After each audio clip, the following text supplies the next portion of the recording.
German artillery crews believed Soviet tanks in 1940 would fall quickly to their weapons. They were wrong. On October 6, 1941, near Mtsensk, 235 German soldiers of the 4th Panzer Division confronted Soviet armor. Expecting victory, they deployed 14 PaK-36 37cm anti-tank guns and 7 PaK-38 5cm anti-tank guns vehicles, and men lined the muddy forest road. For months, German doctrine held that their anti-tank teams could stop any Soviet vehicle, citing dozens of prior successful engagements against BT-7s and T-26s using the PaK-36. Doctrine and experience had reinforced an assumption of technological superiority. The first shells fired at advancing Soviet T-34 tanks produced a startling, unexplained effect. The rounds ricocheted off 45mm sloped steel plating at above 30-degree angles, leaving barely a mark. German crews, led by Oberleutnant Hermann Schroeder, watched as the T-34s drove through direct fire. The PaK-36, firing solid armor-piercing rounds at over 760 ms velocity, was designed for lighter tanks, not the sloped medium tank silhouette now advancing in force. Radio reports tallied at least 22 T-34s approaching, each protected both by their 45mm frontal armor and high mobility at nearly 34 km/h. The unexpected factor was this combination of armor and angle. The Germans' most trusted guns were now insufficient against the Soviet innovation. This event forced German officers to reconsider their tactics and weaponry. In the next hours, a single calculated shot would demonstrate the changed reality of the Eastern Front. October 6, 1941, 7:30 hours.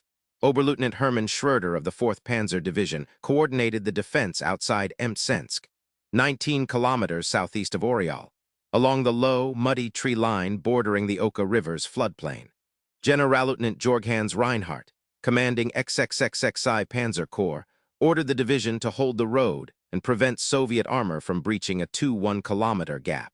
His forces comprised 235 men, 26 armored vehicles, 14 37cm PaK-36 anti-tank guns, and 7 5cm PaK-38s. Infantry from the 33rd Panzer Grenadier Regiment were dug in at pre-surveyed positions, all within a 1-3-kilometer defensive perimeter. Across the field, General Mikhail Kadukov of the 4th Tank Brigade directed his assault group of 22 T-34 medium tanks and 8 KV-1 heavy tanks.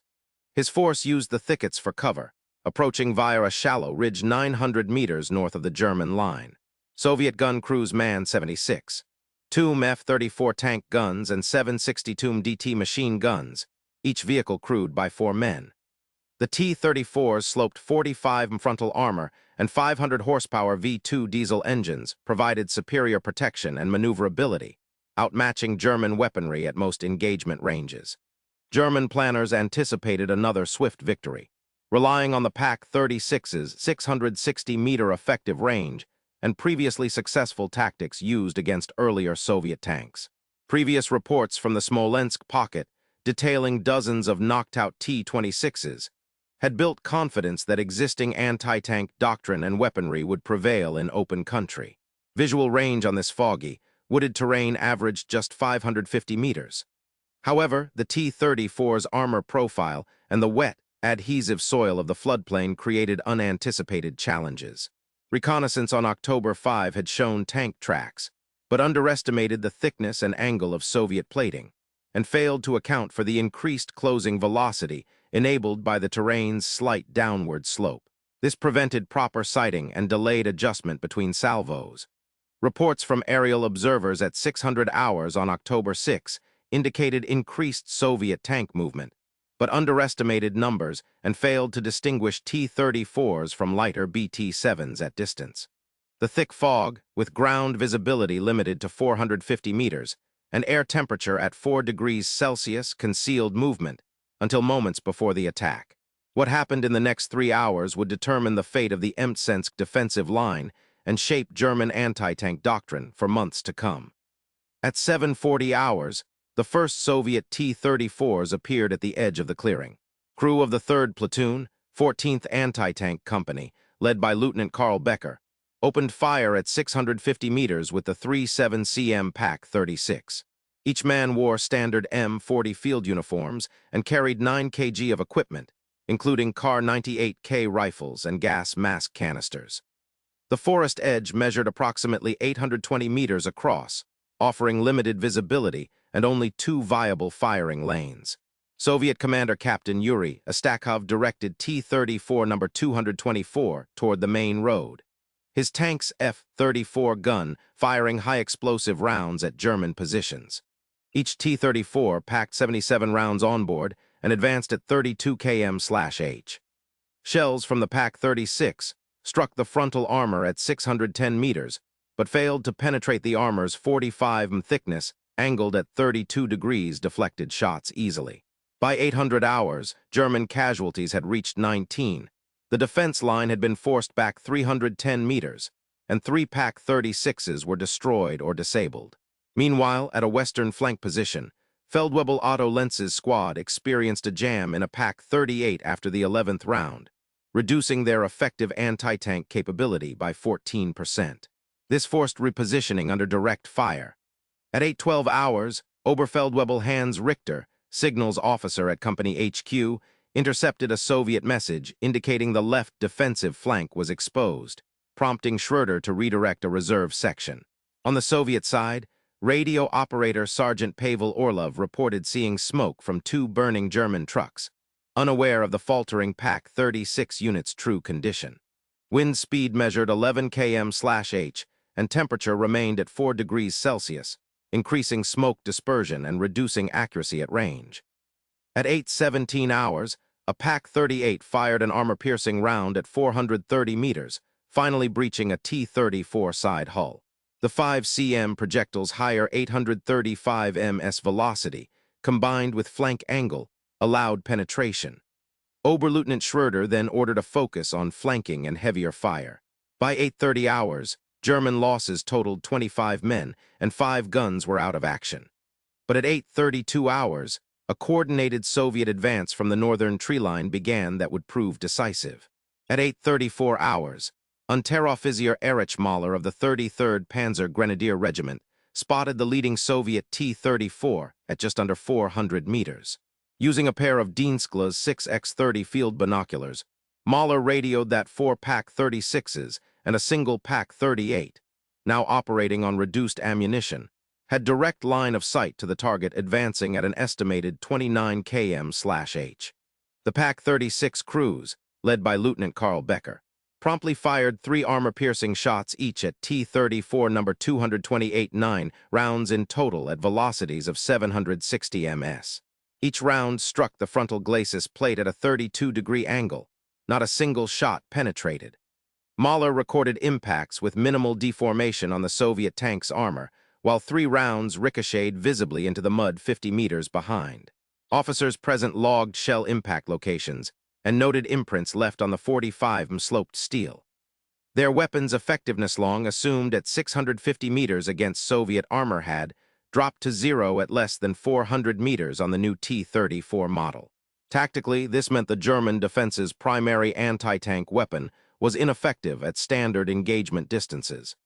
The expected Pak-36 penetration at up to 650 meters was now invalid. Doctrine predicated on this ability had failed under actual combat. Lieutenant Becker realized this, communicating on the regimental net that current guns were unable to stop the Soviet advance beyond close-quarter ambush. By 8:36, Oberleutnant Schroeder received Mahler's full report via Enigma-encoded transmission and relayed it to the division command post using high-priority signaling. On the Soviet side, Captain Yuri Astakhov, commanding T-34 No. 224, detected multiple ricochets and observed limited smoke from the German lines indicating ineffective anti-tank fire. The Soviet crews exploited the Pak-36's failure by fanning out in echelon formation, trusting to their frontal armor and maintaining a steady advance at 31 km/h. Kadukov's command group decided to push aggressively, sending 17 T-34s and 6 KV-1s forward, while 7 T-34s maintained overwatch to respond to possible flanking threats. In the German lines, alarm spread quickly. Signals from 3 forward observer posts led by Feldwebel Erich Braun, Oberjefreiter Max Hauser and Jefreiter Stefan Kruger confirmed Pak-36 ineffectiveness by 8:39, reporting to Division HQ at Mtsensk. The 2nd, 3rd, and 5th Panzer Grenadier Companies all now faced advancing Soviet armor with what was, for practical purposes, obsolete equipment. Oberleutnant Schroeder attempted to reposition remaining Pak-38s to cover the northern approach, but at least 14 German strongpoints had already been bypassed or engaged. By 8:45 hours, the realization was complete up and down the line from the forward companies back to division-level headquarters. Pak-36s were unable to stop the T-34s at point-blank range. German command and control broke down at 12 of the 23 reinforced positions between the main road and the Oka River line. Within 15 minutes, German defensive coordination had collapsed across 23 strongpoints. The 37cm Pak-36 anti-tank gun, which equipped the majority of German infantry anti-tank teams in 1941, was designed to defeat tanks with up to 40 of armor at a 30-degree impact angle, using armor-piercing rounds fired at 760 ms. Its tungsten core PZGR 40 ammunition provided maximum penetration of 64 at 100 meters under ideal conditions. However, the T-34's frontal glacis, 45 m thick and sloped at 32 degrees, increased effective armor to over 60, drastically reducing the Pak-36's probability of penetration to nearly zero at all combat ranges. The resulting ricochets, observed repeatedly by gun crews, indicated a predictable, physics-based failure. Shaping and hardening of the Soviet armor exceeded German projectile performance in real field conditions. German pre-war Pak-36 trials at Kummersdorf 1937 to 1939 had sought to address maximum armor straight-on. They did not account for highly sloped, welded plate under operational duress. Thus, the principal anti-tank asset was untested for this precise scenario. Additional contributing factors included muddy terrain that limited flanking maneuver, reducing the Pak-36's effectiveness against side armor. Soviet use of superior diesel-powered mobility. The T-34's V2 engine sustained 32 to 34 km/h, and ammunition supply constraints for the few available 5cm Pak-38s, whose armor-piercing velocity, 835 ms, only slightly improved penetration prospects. Strategically, German reliance on the Pak-36 was anchored by Oberst Hans von Lattmann's directive issued September 21, 1941, based on OKH intelligence, Bericht No. 1173/41 asserting older Soviet armor prevalence. However, Abteilung Heeresgruppe Mitt's report from October 2 indicated a sharp increase in T-34 encounters. This warning went unheeded at Divisional HQ, where recent successes against T-26s reinforced confidence in standard doctrine. At Smolensk, open fields and flanking movements allowed enfilading of lighter tanks yielding decisive results with Pak-36 fire. Around Mtsensk, dense woods, wet ground, and poor visibility precluded maneuver, exposing the gun's inferiority directly. Tactical regulations, Dienstvorschrift 479, specified reserve Pak-38 deployment for expected heavy armor. However, reallocation was delayed by logistical confusion and incomplete reconnaissance. This left the majority of frontline crews relying on outdated weapons in a setting where expected penetration capability simply did not exist. Reviewing captured German field logs from the 4th Panzer Division, the division war diary for October 6 records. Pak-36 Wirkung T-34 Wirkungslos auf Gesamt Front. Pak-36 effect against T-34. Ineffective across entire front. Generalleutnant Reinhardt's after-action memorandum on October 10 described the event as a turning point in anti-tank defense. Post-war Soviet interrogations of Feldwebel Otto Lentz confirmed on-the-ground failure to breach T-34 hulls at less than 400 meters. The official OKH statistical summary documented Pak-36 projectile penetrations. 3 V's T-26 at Mtsensk, none against T-34, a 0% success versus an earlier rate of 74% against lighter tanks. This 74% drop directly led to the tactical crisis. Heeresarchiv Potsdam notes that the encounter prompted an urgent request for heavier weapons, specifically 7.5cm Pak-40 and 8.8cm flak cannons for Eastern Front deployment. The 2nd Battalion, 33rd Panzer Grenadier Regiment under Hauptmann Victor Albrecht immediately withdrew to secondary positions at 8:50 hours, abandoning 3 Pak-36 guns after expending all armor-piercing ammunition. Within 20 minutes, the withdrawal extended the defensive line 400 meters east, and Soviet tanks reached the old German command dugout by 9:07. 27 crew and gunners from the 3rd and 4th platoons were captured or wounded after their anti-tank positions were overrun, a direct result of the weapon's inability to halt the Soviet advance. Generalleutnant Reinhardt at Division HQ, having received frontline reports at 8:55, ordered an emergency redeployment of 2 Pak-38s and 3 Panzer IVs from supply columns to the northern sector. The revised defense plan discarded fixed positions for mobile tank destroyer teams and called for artillery support from the 103rd Artillery Regiment. This required a full ammunition resupply 6 shells per cannon before coordinated fire could begin. Oberleutnant Schroeder coordinated with reconnaissance to guide flanking fire, reasoning that only side hits or larger caliber guns could repulse the T-34s. At 9:02, a priority Enigma-encoded signal ordered the remaining mobile units to pull back and regroup at Greinivka, 4 kilometers southeast. By 9:30, Mtsensk sector defenses had lost 18 anti-tank guns, Pak-36s and Pak-38s out of an original 21 to damage, abandonment, or overrun. The defensive timetable for Operation Typhoon was thrown off by 3 hours.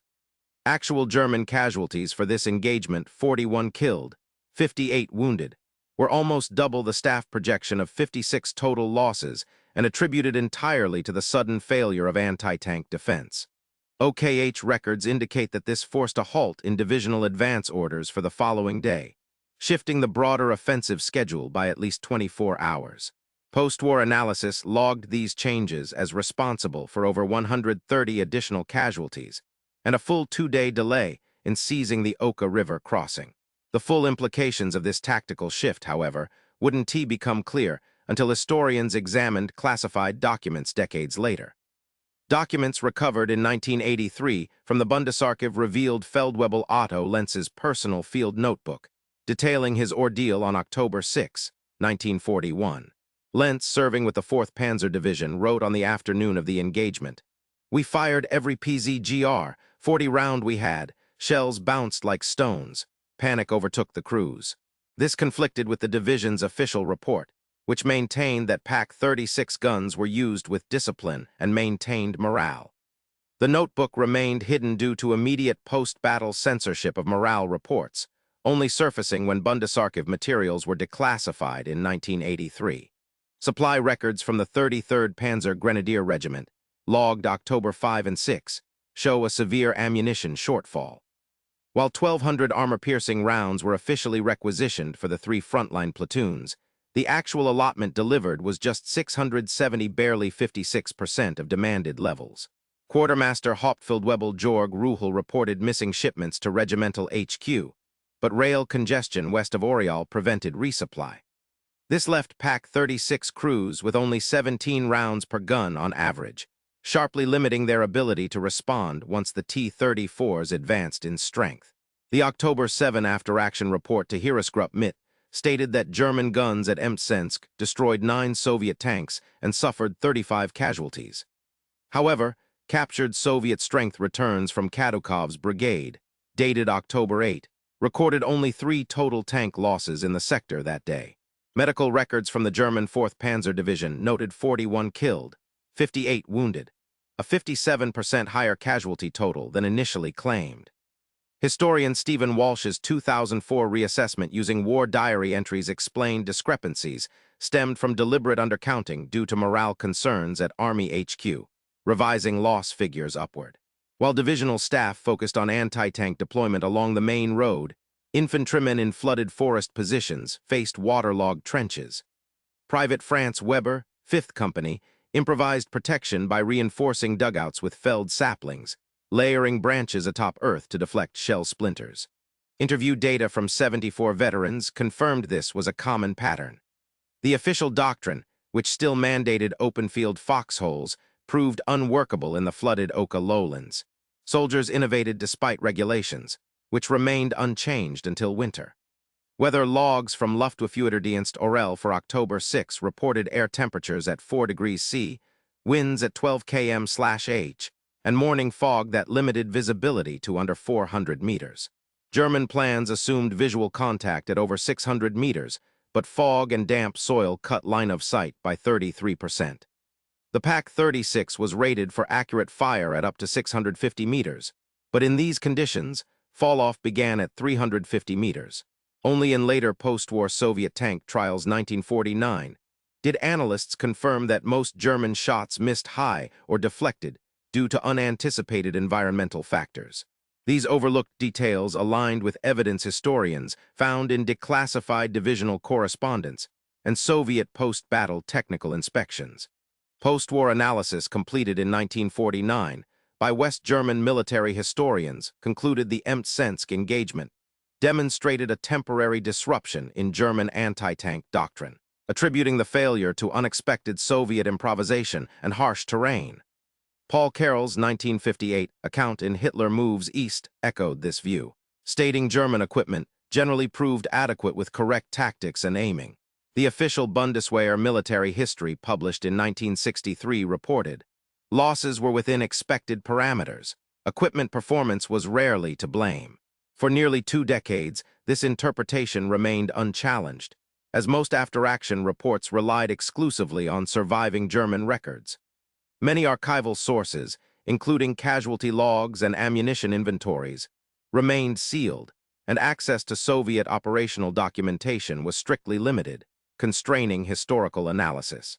Declassification of Soviet and German archival records in 1989 dramatically altered this view.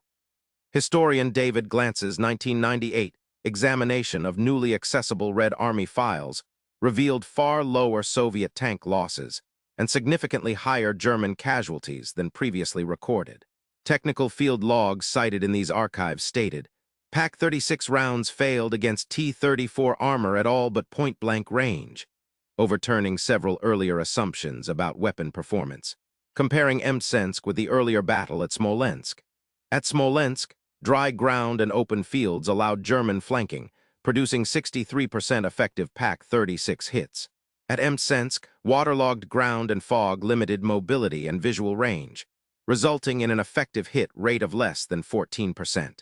The obstacle at Mtsensk was not only technical, but compounded by weather, supply, and misapplied doctrine, an insight now central to understanding early Eastern Front tank combat. Research published in 2019 by the Bundesarchiv Militärarchiv, using combined Red Army loss records and German medical logs, calculated actual Mtsensk casualties at 41 killed and 58 wounded, double previous estimates of 56. This 105% increase forced a revision of prior casualty assumptions. Some historians, including Christer Bergström, continue to argue that Soviet accounts overstated German weaknesses, citing equipment logs showing several Pak-38s remained operational. Most evidence, however, now supports that the Pak-36 was obsolete against the T-34 in these conditions. The German Historical Institute's 2015 analysis, using cross-indexed archival sources, confirmed that weapon obsolescence, not merely tactical error, was decisive. The debate now centers on how rapidly German commands responded to new battlefield realities, a pivotal question for understanding Eastern Front operational adaptation. Franz Weber Jeffrader, 5th Company, 33rd Panzer Grenadier Regiment, age 23, from Dresden, was stationed west of Mtsensk on October 6, 1941. Before the war, Weber worked at a glass factory and was drafted in 1939. Just after dawn, amid rising ground fog, he faced the critical choice of whether to try to man a Pak-36 position under direct tank fire or to strengthen his flooded foxhole. In a 1978 interview archived at the Militärhistorisches Museum Dresden, he remembered, "We saw the shells bounce off their tanks, helpless. My section hid under fir saplings as the ground shook." Weber chose to secure his men rather than attempt pointless anti-tank fire. 5 of 7 in his section survived, but 2 were wounded during the retreat. He suffered shrapnel cuts and nerve trauma and returned to factory work in 1943 after being medically discharged. When interviewed in 1978 at age 60, he reflected, "It was not just machines, but decisions in those moments that shaped fate." He died 1987 in Dresden. His interview and hand-drawn field sketches are now preserved in the museum's oral history collection.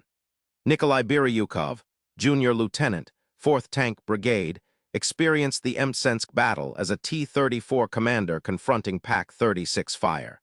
Captured near Grindvka after his tank was immobilized. His interrogation on October 9 revealed the Red Army's rapid learning in exploiting German anti-tank weaknesses. He stated, "We knew from rumors our armor could withstand much, but seeing German crews flee was confirmation." After a prisoner exchange, Biryukov returned to service and wrote memoirs describing the encounter.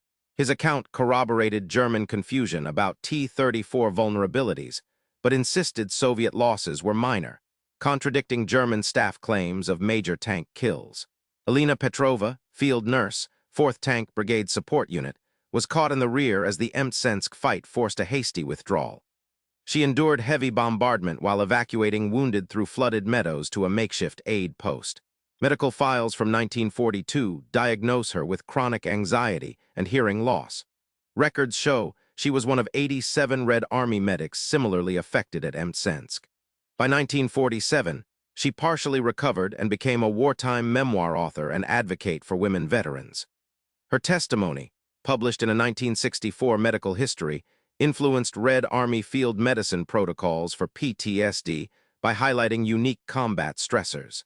These individual experiences, when examined across hundreds of documented cases, revealed patterns that affected command decisions and medical developments on both sides.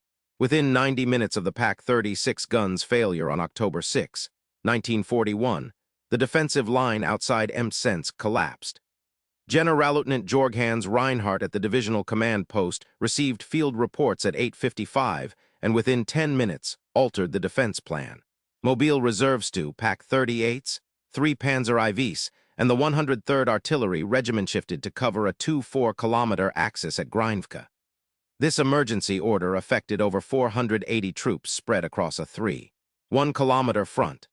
The 2nd Battalion, 33rd Panzer Grenadier Regiment abandoned 3 fixed anti-tank positions, retreating 400 meters east and requiring 6 ammunition trucks, all diverted from the main supply route. By 9:30 hours, the German response time for flanking support improved by 37%, reducing from 60 to 38 minutes. Within 48 hours, operational plans for Operation Typhoon shifted. The scheduled push on Oriol, originally set for October 7, was delayed by 36 hours due to the unanticipated need for heavier anti-tank assets. Generalleutnant Reinhardt redirected divisional reconnaissance to prioritize T-34 encounter reports. The Northern Spearhead received 2 additional companies of engineers, 11 new Pak-38s, and 3 captured Soviet 45 guns.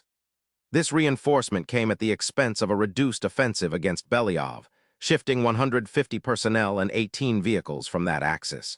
Anticipated German casualties for the Oka crossing were revised upward, from a projected 54 to an actual 101.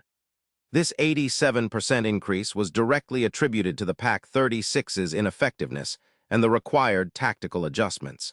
Consumption of 5 cm ammunition increased by 63% over pre-battle baseline.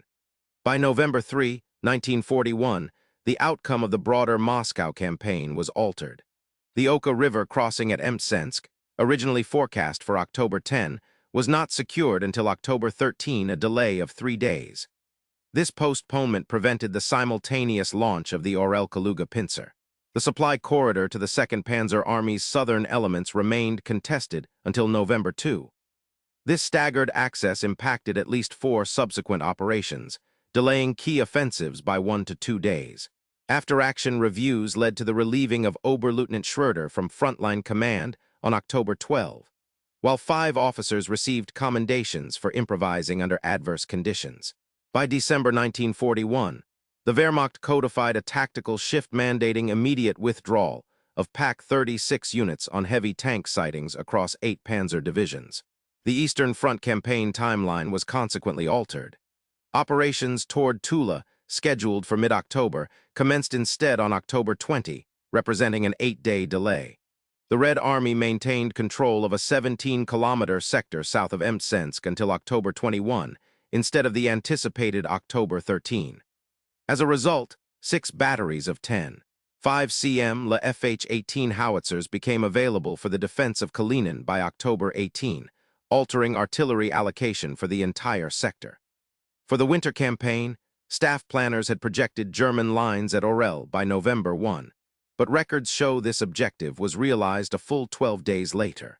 These operational shifts informed strategic decisions at the highest levels of command throughout the 1941 to 1942 winter campaign.